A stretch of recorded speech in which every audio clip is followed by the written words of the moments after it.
Good morning friends. देखिए, आपका जो है यूपी पुलिस में लगभग 60,244 कांस्टेबल की भर्ती आई हुई है। ठीक ना, उसका नोटिफिकेशन आया था। इसी के रिगार्डिंग हम एक बात करेंगे। मैं एसआई अभिषेक इस चैनल को हैंडल करता हूं। और क्या है कि गवर्नमेंट जॉब से जो मुझे लगता है कि मुझे बताना चाहिए, उसके रिगार्डिंग आप लोग के समक्ष वीडियो लेके आता हूं। तो देखिए, इसमें क्या है कि आपका ये यूपी पीआरबी का आपका साइट है, ठीक ना। वहाँ से आप इसको देख भी सकते हैं। वहाँ पे ये 27 तारीख से अभी इसमें इसका जो पे स्केल आपका है, उसका जो ग्रेड पे है वो 2000 है और 5200 से 20,000। ये जब इसके पूर्व में जो आपका वेतनमान था, ये उसी पे आधारित इसका दिया हुआ, चूँकि अब तो आपका ग्रेड पे ख़त्म हो गया है। देख लीजिए एक बार, इसका अनारक्षित का जो सीट है जनरल का 24,102 है। ईडब्ल्यूएस का आपको कितना है? 6,024 है ईडब्ल्यूएस का। और आपका ये जो ईबीसी है, अन्य पिछड़ा आयोग, अन्य पिछड़ा वर्ग जो है आपका, ये आपका ओबीसी, इसका है 16,000 आपका 226 है। फिर आपका ये एससी का आपका है ये 12,650 और एसटी का है 1,206। कुल आपका जो सीट है वो 60,240 है, जो कि एक बहुत बड़ी वैकेंसीज है आपके लिए जिसका एज है। फिर देखते हैं आगे। इसके लिए आपका जो क्राइटेरिया है, देखिए ये आपका ऑनलाइन आवेदन जो है ये 27/12 से, यानी कि 2 दिन बाद से ये आपका शुरू हो जाएगा। और लास्ट जो आपका आवेदन जमा करने की जो अंतिम तिथि है वो आपका 16/1/24 है, 16 तक। और जो पैसा जो आपका जो जमा करने का है, शुल्क समायोजन की आवेदन में संशोधन की अंतिम तिथि वो आपका 18 तक है। तो मेरा कहना है कि आप लेट से फॉर्म क्यों भरेंगे, पहले ही भर दीजिए। फिर आपका आता है शुल्क, ये आपका 400 रुपया निर्धारित किया गया। एलिजिबिलिटी कि आपके लिए मतलब ये कौन, मतलब ये फॉर्म आपको भर सकता है, ठीक ना। उसके लिए क्या होना चाहिए, तो ये हर जो भी फॉर्म आता है उसके लिए एक कॉमन क्राइटेरिया होता है, वो इसमें भी आपका दिया हुआ है कि एक भारत का नागरिक होना चाहिए। तो ये कॉमन क्राइटेरिया है, ये हर एग्जाम में आपकी आती है। इसके लिए आपकी शैक्षिक एलिजिबिलिटी क्या होना चाहिए, तो विधि द्वारा स्थापित, मतलब कोई भी मान्यता प्राप्त जो बोर्ड है उसमें 10वीं एवं 12वीं कक्षा में उत्तीर्ण आपका होना जरूरी है। नेक्स्ट देखिए क्या है कि आवेदन करते समय अभ्यर्थी को अपेक्षित शैक्षिक अर्हता अवश्य निर्धारित करनी चाहिए तथा उसकी अंक तालिका अथवा प्रमाण पत्र तत्समय उसके पास उपलब्ध होना चाहिए। मतलब अभी जो आप फॉर्म भर रहे हैं, तो इस समय आपके पास जो भी आपके पास ये जो मार्कशीट वगैरह है या आपका जो सर्टिफिकेट है वो आपके पास निश्चित होना चाहिए। शैक्षिक अपेक्षित शैक्षिक अर्हता हेतु परीक्षा में सम्मिलित हुए अपीयर्ड अथवा अपेयरिंग अभ्यर्थी पात्र नहीं होंगे। जैसे कि मान लीजिए जो 10th में 12th में, मतलब 12th में जो भी हैं, जो आपका ये है आपका एग्जामिनेशन है, उसमें जो अपेयरिंग कैंडिडेट हैं वो इसके लिए एलिजिबल नहीं होंगे। उनके पास सर्टिफिकेट मस्त होना चाहिए, वो पास होना चाहिए ना। आवेदन पत्र में प्रदर्शित शैक्षिक अर्हता की अर्हता शुद्धता समकक्षता को सिद्ध करने के लिए अभिलेखीय साक्ष्य प्रस्तुत करने का दायित्व अभ्यर्थी का होगा। इस संबंध में बोर्ड का निर्णय अंतिम होगा। मतलब जिस समय आपका जो डॉक्यूमेंट की जांच होगा, आपके पास सर्टिफिकेट होना चाहिए। और ये क्या है, अधिमानी अहिर्ता है, मतलब इसके अलावा भी अन्य कोई आपकी ये है मतलब आपका जो ये ऊपर में जो आपका था कि ये जो आपके पास होना चाहिए 10वीं और 12वीं का, इसके अलावा अब ये क्या है कि एक मतलब जो देखिए इसके साथ साथ आपके पास अधिमानी अहर्ताएँ है तो अच्छा है। अब जैसे एक आप जनरल कैंडिडेट है जिसका आपके पास इंटर के अलावा कोई सर्टिफिकेट नहीं है, और जो इनमें किसी का होगा तो आप पे इनको वरीयता मिलेगा। देखिए अन्य बातों के समान होने पर ऐसे अभ्यर्थी को अधिमान्य प्रेफरेंस दिया जाएगा। देखिए जिसके पास क्या है, डोए का सर्टिफिकेट है या NIELT सोसाइटी से कंप्यूटर में ओ स्तर का आपका जो डिग्री होगा, तो इनको प्रेफरेंस मिल सकता है यदि अंक सामान्य होगा उस स्थिति में। प्रादेशिक सेना में न्यूनतम 2 वर्ष की अवधि तक की सेवा की हो। मतलब ये सब आपको तब होगा जब आपकी वहाँ पे बराबर आपका मेरिट आएगा, तब ये आपकी काम आएगा। अब देखिए आयु का गणना क्या है। पुरुष के लिए जो आयु है ना वो 18 वर्ष होना चाहिए, 18 वर्ष और 22 वर्ष के बीच में, ठीक ना। तो इसके लिए क्या दिया हुआ, 1/7/23 को ही ये आपको होना चाहिए, यानी कि 2 जुलाई 2001 से आपका जो जन्म है वो पूर्व का नहीं होना चाहिए, तथा ये मेल के लिए, तथा 1 जुलाई 2005 का बीच का होना चाहिए, ठीक है, इसके बाद का नहीं होना चाहिए। 2 जुलाई 2001 और 1 जुलाई 2005 के बीच का होना चाहिए, ठीक ना। और ये जो महिला जो अभ्यर्थी हैं उनके लिए आपका क्या है, 18 वर्ष से लेके 25 वर्ष तक है, जबकि ये आपका जो मेल कैंडिडेट वो 18 से 22 तक ही उनका ये मांग रहा है। तो इनके लिए क्या है कि 2 जुलाई 98 से पूर्व का नहीं होना चाहिए और 1 जुलाई 2005 का के पहले मतलब बाद का नहीं होना चाहिए। ये हो गया आपका फीमेल्स का।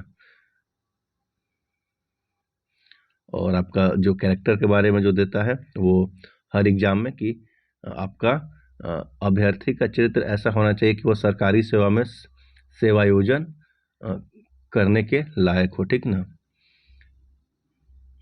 फिर आपका नेक्स्ट है आपका वैवाहिक स्थिति के बारे में इसमें दिया हुआ है कि नियुक्ति के लिए ऐसे पुरुष अभ्यर्थी पात्र न होगा जिसकी एक से अधिक पत्नियां जीवित हो, ठीक ना। मतलब एक शादी किया है और एक से ज़्यादा शादी किया है और उसका यदि वहाँ बताया जाएगा तो वो मतलब एलिजिबल नहीं होगी, या ऐसी महिला पात्र नहीं होगी जिसने एक पुरुष से विवाह किया हो और जिसकी पूर्व से एक पत्नी जीवित हो, ठीक ना। तो ये सब आपका कंडीशनल है और राज्य सरकार उसके लिए छूट भी दे सकता है जो समायोजन कर लेगा। अब देखिए इसका मेन है फिजिकल, ठीक ना।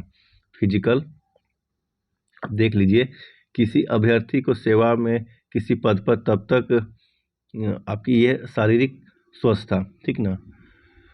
तो आपका शारीरिक स्वस्थता अच्छा होना चाहिए। भर्ती की प्रक्रिया नियमावली किसके अधीन होगा, लिखित परीक्षा। देखिए मेन ये है, ऐसे अभ्यर्थी जिनके आवेदन प्रथम दृष्टया से सही पाए जाएंगे वे ऑफलाइन परीक्षा लिखित परीक्षा में सम्मिलित होने की अपेक्षा की जाएगी। लिखित परीक्षा में वस्तुनिष्ठ प्रकार का प्रश्न पत्र रखा जाएगा। लिखित परीक्षा में 300 अंकों की होगी जिसकी समयावधि 2 घंटे की होगी।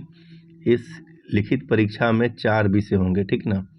पहला कौन सा होगा, पहला होगा आपका जीके, सेकंड होगा सामान्य ज्ञान, जीके आपका सेकंड होगा सामान्य हिंदी, थर्ड होगा सामान्य एवं मानसिक योग्यता संख्यात्मक यानी मैथ और रीजनिंग एलिजिबिलिटी, और आपका मानसिक अभिरुचि उपलब्धता एवं तार्किकता, ठीक ना। तो ये आपका एप्टीट्यूड हो जाएगा, ये आपका रीजनिंग, ये आपका मैथ और ये आपका हो गया रीजनिंग, ठीक ना। कुल लिखित परीक्षा में 150 प्रश्न होंगे जिनमें प्रत्येक सही के लिए 2 अंक निर्धारित होगा। 150 प्रश्न होगा, 300 मार्क्स का होगा। आरक्षी भर्ती के नियम के अनुसार उक्त परीक्षा अभ्यर्थियों के लिए प्रत्येक गलत के लिए 0.5 ऋणात्मक अंक प्रदान किए जाएंगे। वही मतलब 25 4 पर 1 आपका जो 25% का इसमें निगेटिव भी रहेगा, ठीक ना। 4 पर 1 का ही मतलब हिसाब है। जैसे कि मान लीजिए कि आपका 150 अंक है, हर अंक के लिए आपका 2 अंक है, तो आपका ये कुल कितना का हो गया, 300 मार्क्स का हो गया। और आपका गलत के लिए 0.5 आपका निगेटिव है। जैसे कि 20 आपका क्वेश्चन गलत हुआ तो इसके लिए आपका 10 अंक आपका काट लिया जाएगा, यानी 5 क्वेश्चन के बराबर आपको जो आपका 5 क्वेश्चन सही है उसके बराबर काट लिया जाएगा, ठीक। अभ्यर्थियों की संख्या लिखित परीक्षा में एक ही दिन एकल पाली में अथवा एक से अधिक पाली में अधिक दिनांकों में हो सकता है। मतलब अब ये डिसाइड होगा कि अब यदि एक से ज़्यादा होगा तो उसमें नॉर्मलाइजेशन की प्रक्रिया उसमें होगा, ठीक ना। एक से ज़्यादा पाली में होगा तो नॉर्मलाइजेशन होगा। बाद बाकी सामान्य चीज़ें हैं।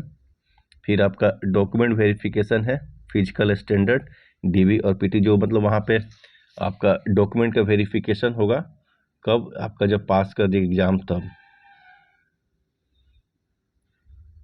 अब देखिए फिजिकल, उसके बाद आपका को पहले आप रिटेन पास कीजिएगा, रिटेन के बाद आपका डॉक्यूमेंट वेरिफिकेशन होगा, डीवी डॉक्यूमेंट वेरिफिकेशन होगा, तब आपका फिजिकल स्टैंडर्ड होगा। इसमें आपका देखिए डीवीपीएसटी मतलब क्या हो कि आपका वहाँ पे डॉक्यूमेंट वेरिफिकेशन के साथ साथ आपका हाइट कितना ये सब देख लिया जाएगा। इसमें सामान्य और ओबीसी के लिए 168 सेंटीमीटर आपका हाइट रखा गया है। अनुसूचित जाति अनुसूचित जनजाति के लिए कितना है? 160। ठीक है ना। आपका ये उसका फिजिकल स्टैंडर्ड है, तो ये होगा आपका वेट वगैरह जो है। फिर उसके बाद आपका होगा फिजिकल एफिशिएंसी टेस्ट। ठीक है ना। तो पहले देखिए क्या होगा, पहले आपका हो गया एग्ज़ाम, एग्ज़ाम हो गया। फिर आपका हो गया एग्ज़ाम जैसे पास कीजिएगा तो आपका हो जाएगा डीवीपीटी हो गया। उसके बाद से थर्ड में आपका होगा ये फिजिकल इफिशियंसी टेस्ट। देखिए ये फिजिकल इफिशियंसी टेस्ट होगा, उसमें क्या होगा, फिलेगो की समीक्षा एवं शारीरिक मानक परीक्षण में सफल पाए गए अभ्यर्थियों से शारीरिक दक्षता परीक्षण में सम्मिलित होने हेतु अपेक्षा की जाएगी। ठीक ना। अब इसमें क्या है कि 4.8 किलोमीटर का रनिंग होगा पुरुष के लिए, 25 मिनट में उसको पास करना होगा।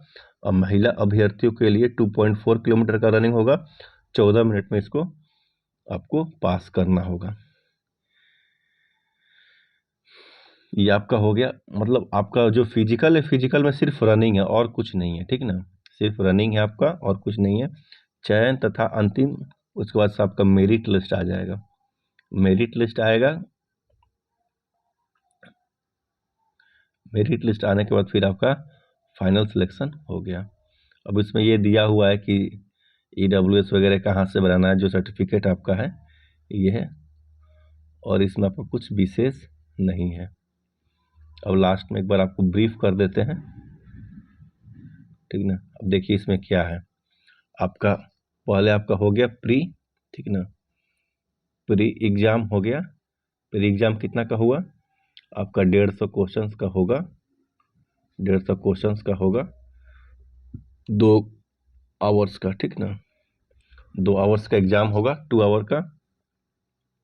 उसमें आपका एक क्वेश्चन 2 मार्क्स का होगा, यानी कि 300 मार्क्स का आपका एग्ज़ाम होगा। 300 मार्क्स का एग्ज़ाम होने के बाद इसमें आपको कुल यदि एक आप गलत उत्तर दीजिएगा तो उसके लिए आपका 0.5 मार्क्स कटेगा, यानी कि आपका 150 में, अब आप समझिए कि यदि आपका 150 में यदि 130 क्वेश्चंस आपका सही हुआ, कुल यदि आप 150 क्वेश्चंस अटेम्प्ट लिए तो आपका 130 क्वेश्चन सही हुआ तो 2 नंबर मिला, यानी कि आपका 260 मार्क्स आपको आया यहाँ से। और 20 निगेटिव हुआ तो उसके लिए आपको 10 मार्क्स काट लिए जाएंगे, तो कुल आपको 250 मार्क्स आए, ऐसे आप समझिए। ठीक ना। ये फिर आपका हो गया प्री एग्जाम।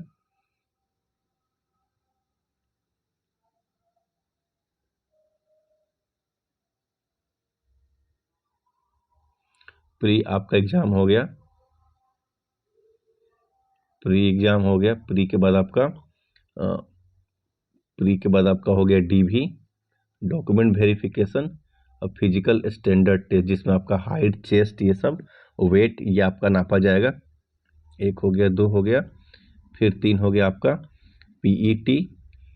पीईटी में आपका क्या होगा, मेल के लिए होगा 25 मिनट में 4.8 किलोमीटर की रनिंग, और फीमेल के लिए हो गया आपका 2.4 किलोमीटर की रनिंग 14 मिनट में। ठीक ना। फिर उसके बाद आपका हो जाएगा फाइनली मेरिट लिस्ट।